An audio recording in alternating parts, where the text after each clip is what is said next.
विगत दिवस गुना जिले के पास स्थित कुमराज में होली मिलन समारोह एवं कवि सम्मेलन का आयोजन साहित्य जगत की अंतर्राष्ट्रीय संस्था हिंदी साहित्य, भारतीय हिंदू उत्सव समिति, नगर पालिका परिषद कुमराज एवं भारत विकास परिषद के तत्वाधान में किया गया। कार्यक्रम के शुभारंभ मां सरस्वती के चित्र पर माल्यार्पण एवं दीप प्रज्वलन के साथ हुआ। कार्यक्रम को स्थानीय वक्ताओं द्वारा संबोधित किया गया तथा स्थानीय कलाकारों ने अपनी प्रस्तुतियां देकर श्रोताओं का खूब मनोरंजन किया। गुना से पधारे अतिथि कवि सुनील शर्मा चीनी ने मतदाता जागरूकता अभियान की स्वीप गतिविधि के अंतर्गत उपस्थित सैकड़ों श्रोताओं को मतदान की शपथ दिलाई गई। तत्पश्चात कवि सम्मेलन प्रारंभ हुआ। कार्यक्रम की अध्यक्षता डॉक्टर रमा सिंह ने की तथा मुख्य अतिथि वरिष्ठ कवि दिनेश बिरथरे रहे। वहीं गजलकार प्रेम सिंह प्रेम व वरिष्ठ गीतकार सुनील शर्मा चीनी विशिष्ट अतिथि रहे। आयोजकों द्वारा मंचासीन साहित्यकारों का सम्मान किया गया। मंचासीन कवि सुनील शर्मा चीनी ने सामयिक होली पर सुंदर गीत प्रस्तुत कर समा बांध दिया। गुना से पधारे गजलकार प्रेम सिंह द्वारा मन भावन गजल सुनाकर खूब वाहवाही बटोरी। तत्पश्चात अशोकनगर से पधारे ओज कवि दिनेश बिरथरे ने अपनी चिर परिचित शैली में ओजपूर्ण राष्ट्रभक्ति की रचना से लोगों के रोंगटे खड़े कर दिए और अंत में गुना से पधारे डॉक्टर रमा सिंह ने अपनी मधुर वीणा में जोगीरा की प्रस्तुति देकर श्रोताओं को मनमुग्ध कर ताली बजाने को बाध्य कर दिया। साथ ही मतदान करने की भी प्रेरणा दी।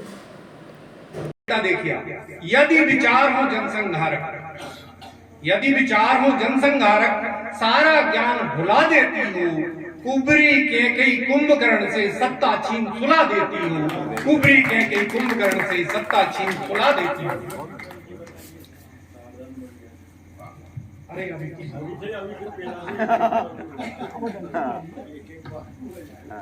अभी हमारे नवांकुर भाई जी आए थे, वो कविता के बारे में बता रहे थे।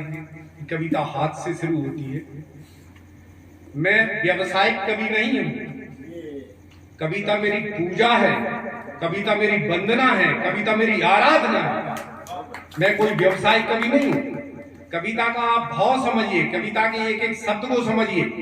कविता केवल हास्य को जन्म नहीं देती है। कविता प्रेमिका का श्रृंगार नहीं करती है। कविता रणभेरियां बजवाती है और युद्ध में ऊंट किस करवट बैठेगा ये कविता की दो पंक्तियां निर्धारित करती है। वो कविता होगी। कविता कोई प्रेमिका का श्रृंगार नहीं है। हाँ, नवरस है कविता में, लेकिन कविता तो वो चीज है कि जब एक कागज पे रखा हुआ समोसा, कचौड़ी और जलेबी का नाश्ता करने वाला एक मजदूर उस पेपर में लिखी हुई चार पंक्तियों को चाशनी साफ करके पढ़ जाए कि ये किसकी लिखी हुई है, वो कविता। कविता कोई हास्य व्यंग्य नहीं है। कविता नवरसों का आनंद है। अब चूंकि सरल जी के द्वारा मेरा परिचय दिया गया है कि राष्ट्रकवि श्री श्री कृष्ण सरल जी इसी माटी के जन्मे हुए। जब हमारा गुना और अशोकनगर संयुक्त जिला था, अशोकनगर में उनका जन्म हुआ। 125 ग्रंथ उनके लिखे हुए हैं और 15 महाकाव्य विश्व कोड उनका है। उन्होंने केवल शहीदों पे लिखा है। तो एक छंद से उनके से अंतिम छंद से एक अमर कविता है उनकी। मैं अमर शहीदों का चारण उनके यश गाया करता हूं, जो कर्ज राष्ट्र ने खाया है मैं उसे चुकाया करता हूं। उसका अंतिम छंद है कि आज हम होली, दिवाली, दशहरा मना रहे हैं, तो ये जो हमारे पौराणिक उदाहरण दिए मैं उनके विपरीत नहीं जा रहा हूं। मैं स्वीकार करता हूं कि होली का पर्व वही है, लेकिन इसमें भी बीच में प्रतिबंध लग गया था।